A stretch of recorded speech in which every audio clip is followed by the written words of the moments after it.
Students, आज हम देखने वाले हैं एसिड बेस एंड सॉल्ट में reactivity of acid and base और उसके थ्रू कुछ बेसिक उसके पार्ट्स को देखने वाले हैं। तो सबसे पहले है न्यूट्रलाइजेशन। ये न्यूट्रलाइजेशन प्रोसेस करने से पहले एक एक्टिविटी यहाँ दी है, वो देखेंगे हम लोग। एक बीकर में 10 ml HCl लेना है, ओके, और उसमें से कुछ सॉल्यूशन जो है वो थोड़ा सा ड्रॉप ऑफ सॉल्यूशन जो है वो हम pH पेपर पे डाल देंगे। ठीक है, अब हम क्या करेंगे, अब वो जो HCl सॉल्यूशन है उसमें फ्यू ड्रॉप्स हम डालेंगे NaOH। ठीक है, और ये प्रोसेस हम धीरे धीरे डालते रहेंगे और उसी समय पे हम जैसे जैसे वो डालेंगे वैसे ही उस जो बीकर में वो जो सॉल्यूशन है जिसमें HCl है और थोड़ा सा NaOH है वो हम pH पेपर पे भी डालेंगे। तो आपको ये देखने को मिलेगा कि एक समय आएगा, धीरे धीरे जब हम डालेंगे तो एक समय आएगा कि जब वो जो pH पेपर का जो कलर है वो कलर ग्रीन बन जाता है। और हम जानते हैं जब कलर यूनिवर्सल इंडिकेटर में देखा है कि ग्रीन कलर क्या इंडिकेट करता है, कि ग्रीन कलर इंडिकेट करता है कि उसका pH सॉल्यूशन ये 7 है, विच इज़ द न्यूट्रल है। समझ रहे हो?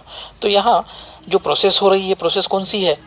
तो यहाँ ये जो प्रोसेस हो रही है वो प्रोसेस को बोला जाता है न्यूट्रलाइजेशन प्रोसेस। यहाँ क्या हुआ, एक एसिड और बेस दोनों का कॉम्बिनेशन हुआ। एसिड कौन था? HCl, बेस कौन था? NaOH। ठीक है, और आपको मिला क्या? जब HCl और NaOH जब रिएक्ट हुआ तो आपको क्या मिला? आपको मिला NaCl, that is the salt, और फिर साथ में मिला वाटर। ठीक है ना? तो हम बोल सकते हैं कि when acid is combined with a base we get salt and water and such type of reaction is called as neutralisation reactions. समझ रहे हो? तो HCl मतलब एसिड, बेस मतलब NaOH gives the NaCl plus H2O। तो यहाँ हुआ क्या? तो यहाँ डिसोसिएशन ये प्रोसेस के माध्यम से सभी जो आयंस है वो सेपरेट हो गए। डिसोसिएशन क्या होता है? Separation of ions. ठीक है, तो जब भी कोई केमिकल्स के अंदर एसिड हो, बेस हो, उसमें अगर हम वाटर मिक्स करते हैं तो उनका डिसोसिएशन हो जाता है। ओके, तो ऐसी ही प्रोसेस यहाँ हुई। HCl का डिसोसिएशन हुआ तो H plus plus Cl minus मिला। NaOH का डिसोसिएशन हुआ तो Na plus plus OH minus मिला। और दोनों को हम अगर कंबाइन करते हैं तो आपको NaCl plus Cl minus plus H2O मिलता है ना? ऐसे ही अगर हम बात करें कि ये वाटर कैसे मिला, तो H प्लस आयंस और OH माइनस आयन इन दोनों को मिला के आपको वाटर मिला है। ठीक है ना? तो इस तरह से ये प्रोसेस होती है।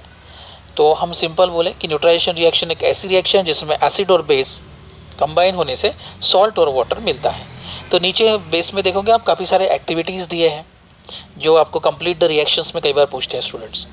जैसे एसिड HNO3 दिया है और बेस की वैल्यू खाली दी है और पूछा है और फिर बोला है कि KNO3 प्लस H2O। ठीक है, तो आप यहाँ क्या आएगा बेस में? यह आएगा KOH। ठीक है, क्योंकि ये न्यूट्रलाइजेशन रिएक्शन है। एक अगर एसिड मिक्स किया तो दूसरा क्या रहेगा? बेस रहेगा, है ना? तो बेस OH के फॉर्मेशन में होता है, OH आयंस होता है और साथ में आपको पोटेशियम लगाना पड़ेगा, तो वो ये होगा KOH। ऐसे ही दूसरे में देखोगे कि ट्वाइस NH4OH है और साथ में एसिड की जगह खाली दी है और उधर दिया है NH4 plus H2O, ammonium sulphate. तो यहाँ क्या रहेगा? H2SO4 रहेगा स्टूडेंट्स। नेक्स्ट जो है बेस दिया है KOH, एसिड नहीं दिया और आपको यह रिजल्ट दिया लेकिन कि KBr मतलब पोटेशियम ब्रोमाइड और साथ में वाटर रहेगा। तो क्या वहाँ एसिड में क्या रहेगा? HBr, हाइड्रोजन ब्रोमाइड रहने वाला है। तो इस तरह से एक्टिविटी टाइप बेस्ड आपको क्वेश्चन पूछ सकते हैं। ठीक है ना? तो दूसरी जो what can say reactivity of acid में दूसरी जो टाइप है या फिर हम बोलेंगे तो reaction of acid with a metal. तो एक सिंपल सी चीज़ याद रखिए कि मेटल के साथ में कोई भी एसिड जब रिएक्ट होता है तो बेसिक 2 पैरामीटर्स के ऊपर वो बेस्ड रहेगा। सबसे पहले वो जो एसिड हम इस्तेमाल कर रहे हैं उसका कॉन्सेंट्रेशन, उसका स्ट्रेंथ कितना है, ये भी मैटर करेगा। साथ में जो मेटल हम एसिड के साथ में रिएक्ट कर रहे हैं उसका टेम्परेचर क्या है, ओके, उसका रिएक्टिविटी क्या है। रिएक्टिविटी मतलब वो हाई है, लो है कि मीडियम है, ये दोनों चीज़ों के ऊपर वो डिपेंड करेगा। और उसको अच्छे से समझने के लिए हम छोटा सा एक्टिविटी यहाँ देखने वाले हैं। अब देखोगे यहाँ एक टेस्ट ट्यूब ली है और टेस्ट ट्यूब के अंदर मैग्नीशियम का रिबन लिया है, मतलब मैग्नीशियम मेटल लिया हुआ है। ठीक है, उसके बाद उसमें हम लोगों ने एसिड डाला हुआ है जो कि डाइल्यूट एसिड है HCl, और उसको हमने क्लोज किया with the help of cork के माध्यम से। है ना। लेकिन कॉर्क में क्या है, बीच में एक होल है जिसमें हमने एक नली डाली है, ग्लास टेस्ट ट्यूब जैसे बोल सकते हैं, राउंड टेस्ट ट्यूब, है ना। तो जब भी क्या होगा, यहाँ मैग्नीशियम जब HCl के साथ में रिएक्ट होगा तो आपको बबल्स दिखेंगे स्टूडेंट्स, और ये बबल्स किसी और के नहीं है, ये बबल्स जो है ये हाइड्रोजन गैस है। वो हाइड्रोजन गैस धीरे धीरे वो जो छोटी जो नली है उससे बाहर निकलेगा, और हम लोगों ने अगर माचिस की तिली अगर उसके पास में वो टेस्ट ट्यूब के पास में लेके गए तो वहाँ क्या होगा, आपको बर्निंग ऑफ H2 होगा और आपको साउंड आएगा, ऐसा पप, ऐसा एक साउंड आएगा जो इंडिकेट करेगा कि हाइड्रोजन गैस ये रिलीज हुआ है, ठीक है ना।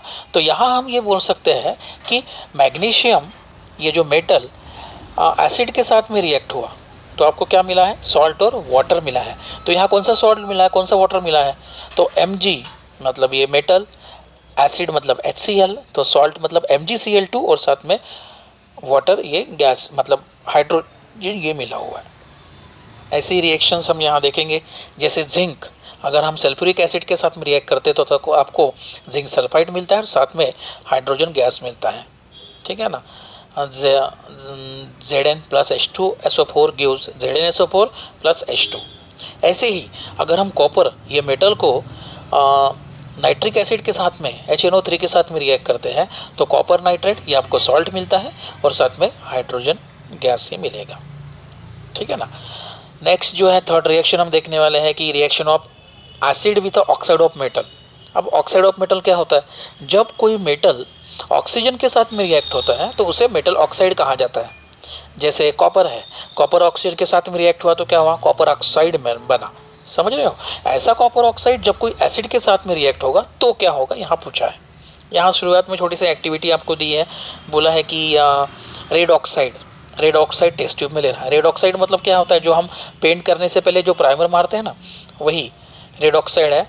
उसको अगर हम पानी में डिजोल्व मतलब टेस्ट ट्यूब में लिया और टेस्ट ट्यूब में थोड़ा सा पानी लिया तो उसमें क्या पूरी तरह से डिजोल्व होगा, नहीं होगा। वेरएज अगर हम वही रेड ऑक्साइड अगर हम HCl या फिर H2SO4 में अगर हम ऐड करते हैं तो क्या होगा, वहाँ वो डिज़ोल्व होगा, यस वो पूरी तरह से डिज़ोल्व भी होगा और साथ में ही आपको उसका जो कलर जो था वो अब कलर येलोइश बन जाएगा। क्यों ऐसा हुआ, क्योंकि वहाँ सॉल्ट जनरेट हुआ, ठीक है। तो क्या हम इसके ऊपर रिएक्शन लिख सकते हैं, ये जो मैंने एक्सपेरिमेंट बोला आपको, यस हम लिख सकते हैं।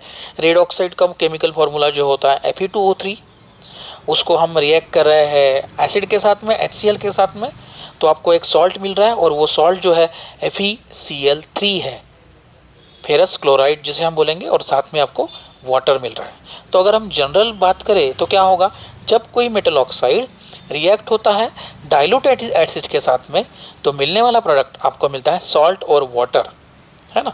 तो it is like as a what, neutralisation reaction ही है। तो इसीलिए हम बोल सकते हैं कि metal oxide are in a basic in nature because they follow the neutralisation reactions, है ना। एसिड कोई बेस के साथ में रिएक्ट हो रहा है तो सॉल्ट और वाटर मिल रहा है, ये वो रिएक्शंस थी। उसके अलग अलग एग्जांपल्स यहाँ दिए हैं स्टूडेंट्स, वो हम देख लेंगे। जैसे यहाँ दिया है कैल्शियम ऑक्साइड जब HCl के साथ में रिएक्ट हो रहा तो क्या मिलेगा, कैल्शियम क्लोराइड मिलेगा, साथ में वाटर मिलेगा। जब मैग्नीशियम ऑक्साइड HCl के साथ में रिएक्ट होगा तो क्या मिलेगा, मैग्नीशियम क्लोराइड, साथ में H2O। जब जिंक ऑक्साइड HCl के साथ में रिएक्ट होगा तो जिंक क्लोराइड और साथ में वाटर। एल्यूमिनियम ऑक्साइड जब हाइड्रोजन फ्लोराइड के साथ में रिएक्ट होगा तो एल्यूमिनियम फ्लोराइड सॉल्ट और साथ में H2O वाटर आपको मिलेगा, ठीक है ना। तो आज हम लोगों ने ये बेसिक न्यूट्रलाइजेशन रिएक्शंस क्या होती है वो देखा, साथ में हम लोगों ने reaction of acid with metal देखा और उसी के साथ में reaction of acid with oxide of metal ये भी देखा, ठीक है। नेक्स्ट क्लास में हम लोग ऑक्साइड ऑफ नॉन मेटल के साथ में बेस की रिएक्शन, कार्बोनेट बाइकार्बोनेट के साथ में एसिड की रिएक्शन और साथ में सॉल्ट्स के बारे में भी देखने वाले स्टूडेंट्स, ठीक है ना। तो आज के लिए इतना ही, नेक्स्ट क्लास में मिलेंगे नेक्स्ट टॉपिक के साथ, तब तक के लिए stay at home. Thank you student.